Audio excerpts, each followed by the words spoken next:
We here. We're here. We're doing it. All right. Thanks for joining my one or so followers. It's terrific being here. I'm just stoked to be here, and I'm pumped to begin the morning with a little chat about the small stuff. And so, this we'll have a couple different examples of what I'm talking about, but the general kind of idea is that if, like our nervous system, like our day-to-day life, if we just constantly focus on minute de- details in your day-to-day and let them bog you down, man, it's hard to go forward in any with any kind of intensity. It's hard to progress. It's hard to make moves. It's hard to make yourself feel good if you're always sort of sitting on, listening to everything that's around. So let's talk about this from a pain perspective. You can think about this, when we see people who have like, let's say, chronic pain syndromes. Those have different names. Some people might call it fibromyalgia. Some people must call it myalgia. In our field, we might call it analgesia. I'm sorry, analgesia is like not having pain. This would be like hyperalgesia, so pain of a heightened nature that, maybe doesn't match the stimulus. So there's a terrific pain science physical therapist called Lorimer Moseley. I believe he's Australian.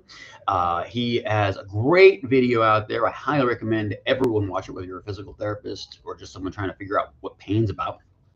You just type his name in. I believe it's one of his first videos. It's a couple minutes long, and he goes through a story where he's describing just pain from a purely neuromatrix standpoint, and that's very complicated. Don't worry about that. The idea is that pain is complex, and that there's many ways we can amplify pain. There are many ways that we can attenuate pain, like how your brain basically that's its job.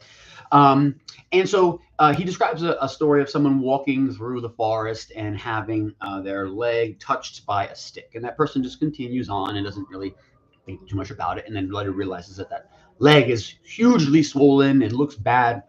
And they come to find out that that person had been bitten by a snake. And I don't even know if the story is real, but it does still jive. It still makes a lot of sense.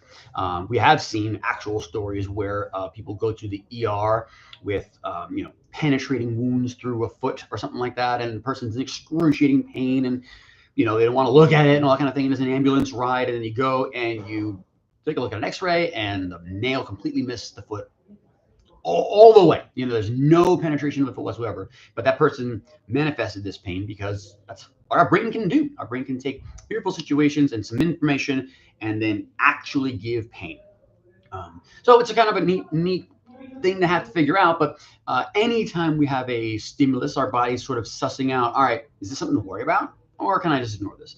A few episodes ago, we talked about how, you don't want to necessarily feel your wristwatch on your wrist all day. I mean, I can feel it now, but I can guarantee 30 seconds ago, I didn't feel that whatsoever. And you don't want to be able to feel all of these things. Too much real, good, useful information is happening around you at all times to be clouded by my wristwatch. Okay, so our brain does a good job of attenuating that, muting this signal, this sensation to my brain, muting that one. But then if I ran to a burning building, if I dropped a glass and my hand was nearby, my brain is automatically going to say, hey, heads up, something bad is happening here.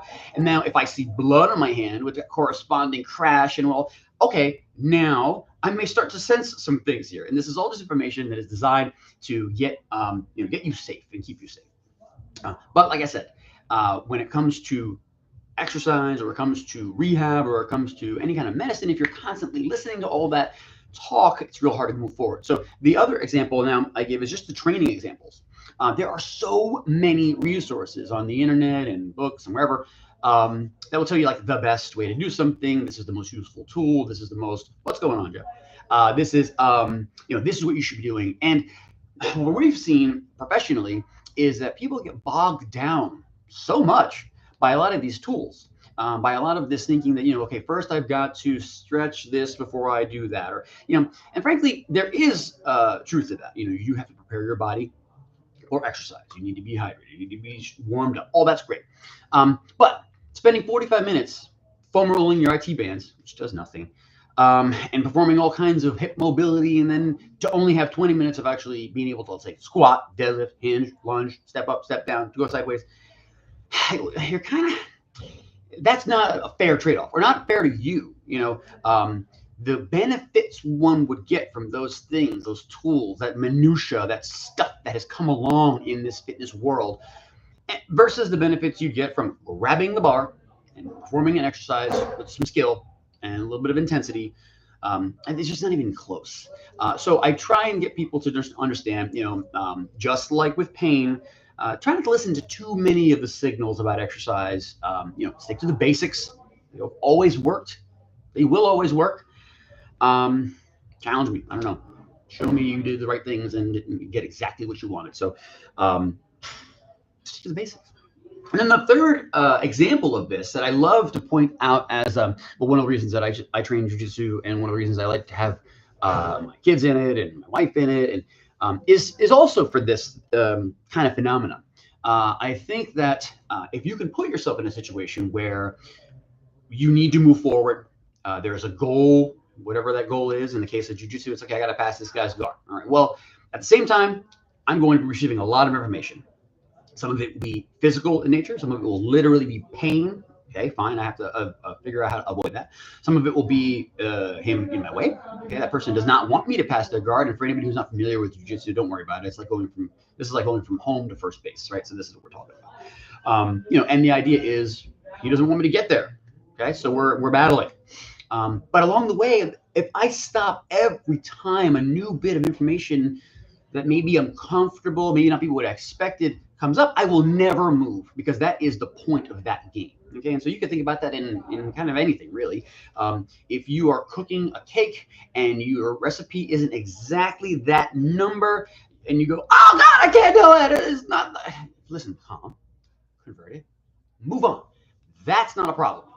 A problem is my oven doesn't work. Okay, priority. We got a problem. We're not making a cake. The fact that it says 10, I don't know, a teaspoon of salt in this thing that you only have a tablespoon available to you, it's not a real problem. Figure it out. Okay. So these are the things. I mean, I stick yourself in situations. That's how I'll leave this. Stick yourself in situations where you will have to move forward, even though something uncomfortable is happening to you. The good thing is, when you find something that is soul filling for you, those barriers will not feel like barriers. That you will ignore them. They will become less and less and less loud in your mind, and you'll go forward. So that's what I want everyone to do. All right, thank you, My Health, for this mug. It's a pretty sweet mug. We did some content with them not long ago. They were asking questions about how to use mobility and strength training. So go check out their page on Instagram. They're terrific. But thanks for My Health, and thank you, everybody. Go dominate today.